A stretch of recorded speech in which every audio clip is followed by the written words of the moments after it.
नमस्कार दोस्तों, मैं लक्ष्मी लोकगीत चैनल में आप सभी का स्वागत करती हूँ।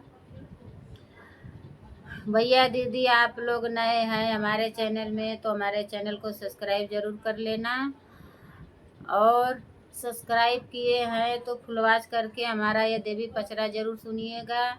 मैं आप लोग के बीच में लाना चाहती हूँ देवी पचरा गीत। हमारा देवी पचरा गीत पसंद आए तो इतना इतना दुलार प्यार देना, और कमेंट बॉक्स में ज़रूर बताइएगा हमारा ये देवी पचरा गीत कैसा लगा।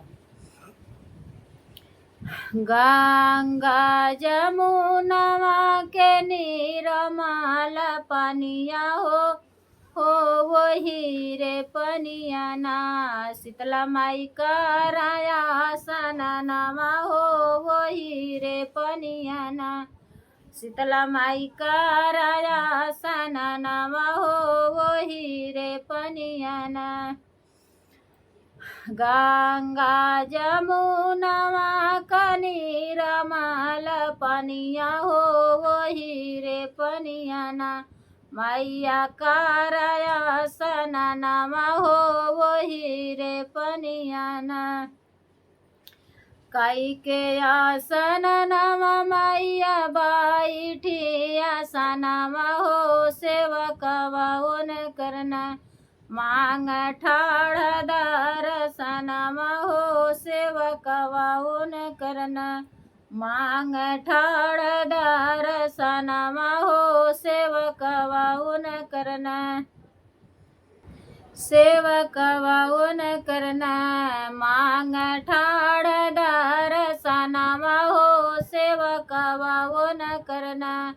आड़ाउल चढ़ैब मैया दिया ना जलैब होया चरवाय अपने ना, होया चरवाय अपने ना, मैया धरब चरनिया होया चरवाय अपने ना, मैया दाबब चरनिया होया चरवाय अपने ना।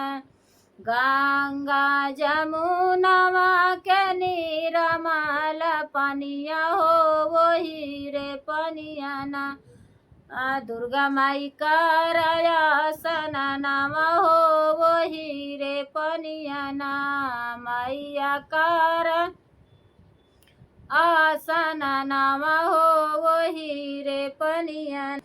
कारिया सननमा मैया बैठी आसनमा हो सेवकवा उन करना, मांग ठाड़ दर्शनमा हो सेवकवा उन करना, मांग ठाड़ दर्शनमा हो सेवकवा उन करना। नारियर चढ़ैब मैया चुनरी ओढ़ैब होया चरवाय अपने ना, मैया दाबब चरनिया होया चरवाय अपने ना, मैया दाबब चरनिया होया चरवाय अपने ना। गंगा जमुना के निर्मल पनिया हो कि वही पनिया ना, सत माई कराया सननमा हो वही रे पनिया ना। काई के आसनमा मैया बैठी आसनमा हो सेवकवा उन करना, मांग ठाड़ दर्शनमा हो सेवकवा उन करना, मांग ठाड़ दर्शनमा हो सेवकवा उन करना।